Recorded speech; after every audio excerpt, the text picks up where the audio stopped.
সময়ের সাথে সাথে জীবনে কত কিছু ঘটে, তাই না? নতুন নতুন কত অভিজ্ঞতা হয়। অতীতকে আমরা নেড়ে ঘেঁটে পূর্ব স্মৃতি মনে করে দেখতে পারি, আবার স্মৃতিচারণ করতে পারি। হয়তো সেটা আনন্দেরও হতে পারে, আবার কষ্টেরও। কিন্তু ভবিষ্যৎ আমাদের কাছে একেবারেই ধরাছোঁয়ার বাইরে। জানি না কেন এমন কথা মনে পড়ছে, ভাবছিলাম তাই বললাম। যাই হোক, এবার রান্নায় ঢুকি।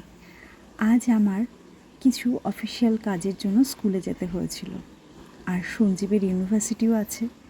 রোজের মতো দেরি না করেই সকাল সকাল রান্না করে ফেলেছি।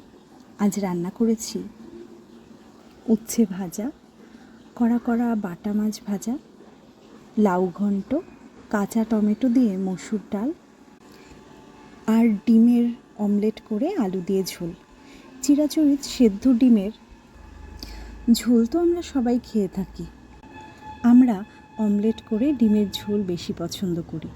এতে ডিমের গন্ধ স্বাদ বেশি পাওয়া যায় বলে আমার মনে হয়। অবশ্য এটাই আমার একান্তই ব্যক্তিগত মতামত।